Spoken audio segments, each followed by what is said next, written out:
Hi, and welcome to ThePrint. My name is Karanjeet Kaur, and I'm a writer and an editor. Now, a dead woman is on trial again in India. The accused this time is a 33-year-old actor and model. Twisha Sharma, the former Miss Pune with an MBA, had appeared in campaigns for Dove and L'Oreal. She was found hanging on the terrace of her matrimonial home in Bhopal on the 12th of May. It had only been 5 months into her marriage with Samad Singh, an advocate and son of a retired district judge, Giribala Singh. Twisha Sharma is in no position to defend herself. She cannot explain herself, enter a plea, or undergo an interrogation. But this has hardly slowed her prosecution.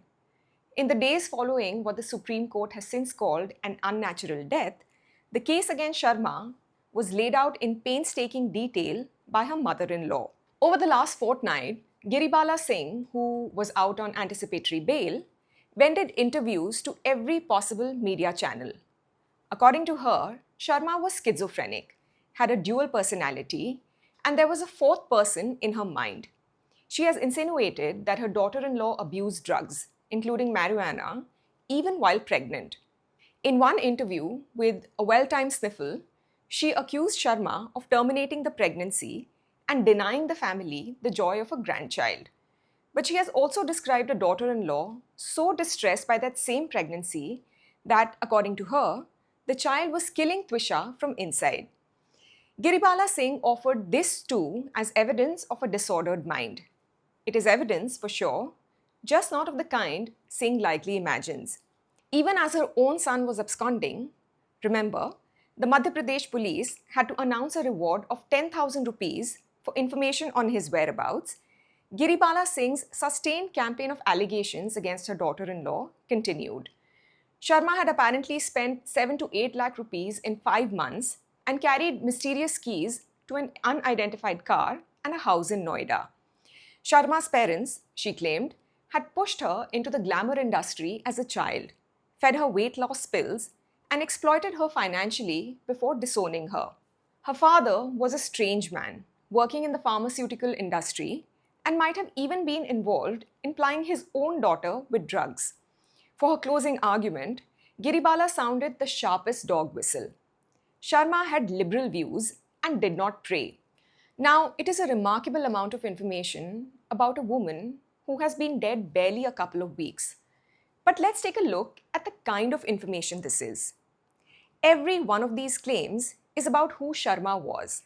Her mind and mental state, her habits, her money, her parents, her faith, or the lack of it. Not one explains how she died or tells us anything about the house she died in. Those questions remain unanswered. Sharma's family had to fight to get an FIR registered at all and has asked repeatedly that the case be moved out of Madhya Pradesh, where the Singh's influence runs deep. Giribala Singh has answered none of this. Until a week ago, her standard issue response to questions about her absconding son's whereabouts was, he has a right to exhaust all legal remedies.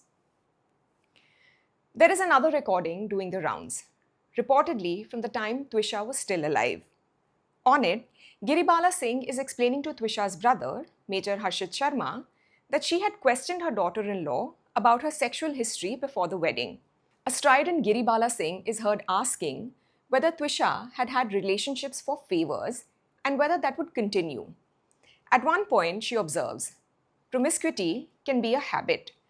When that line of questioning is challenged by Harshit, she doubles down with, this is my right to ask my daughter-in-law. Giribala Singh is not the only one to have felt entitled to make humiliating insinuations about her daughter-in-law. The trial of a dead woman, especially an independent one, is a public proceeding. And the public has rights too. The profile Giribala Singh has built of Twisha as an unstable, addicted, promiscuous spendthrift is not one family's grievance. It is a character study of the modern Indian wife straight from the playbook of men's rights activists. In that overheated discourse, any woman who does not conform to some musty ideal of a compliant, demure domestic goddess is one who has set out to destroy her husband and his family. Giribala Singh described Twisha in the language of the movement, and within days, her name sat beside Atul Subhash, the Bengaluru engineer who died by suicide in December 2024, leaving a 90-minute video note detailing the extortion and harassment he said he had suffered from his wife and her family. The two cases share almost nothing aside from a death. But for online MRAs, it was proof enough that Indian laws for women's protection are a racket, and the husband is the perpetual victim no matter the situation. That pesky discourse continues unabated. In that universe, questions about the ligature marks or the abrasions found on Twisha's body, or how the home's 8 CCTV cameras developed a sudden technical defect, are frivolous. There is the trial that a court will someday hold, and there is the trial with the dead woman already in the dock. It has run many times before Twisha Sharma, and it scarcely changes. Think of Sunanda Pushkar, dead at a Delhi hotel in 2014, a day after a lurid Twitter scandal involving a Pakistani journalist and her husband, politician Shashi Tharoor. Pushkar was cast within a day as a manic, jealous woman who had overdosed on her own anti-anxiety pills, a theory that survived the AIMS findings that suggested that her death was due to poisoning. So intense was the voyeuristic scrutiny in the years after her death that the Delhi High Court had to step in and ask Republic TV to dial down the rhetoric. But the damage was already done. Pushkar's death will forever be riddled with conspiracy theories. An editorial had then pointed out, in India, the conspiracy theory is the mainstream.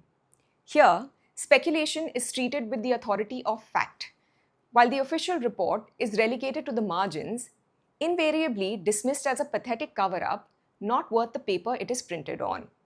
Gossip is our currency, and it is always in a state of runaway inflation. Gossip does its best work on a victim who is easy to mold. Few are easier than a young actress.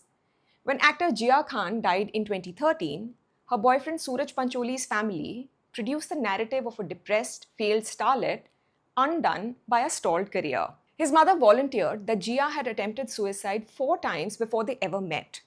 Khan's own 6-page letter describing abuse and a forced abortion barely drew any notice from a media that was busy making sensational graphics with borrowed clips from her movies. Acquitting Pancholi a decade on, even the court called her a victim of her own sentiments. The dead need not even be wives or girlfriends. Arushi Talwar was only 13 when she was murdered in 2008. It is hard to describe the collective mania that had gripped the Indian media then. A senior police officer used a press conference to suggest that her father had killed her over an objectionable closeness to their domestic helper, Hemraj, who was later found murdered in another part of the house. The macabre nightmare followed her mother, who was faulted for not grieving correctly on air. The Talwars were then accused of being swingers, and their supposed lifestyle was used to justify the unsolved death of their child. Across the decades, we encounter the same vocabulary.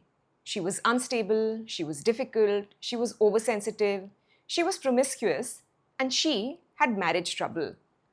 Offered often and loudly enough, these armchair pop diagnoses turn into verdicts. If the victim wasn't complicit in her own death, she at least deserved it. The great convenience of trying the dead is that they never have a chance to object.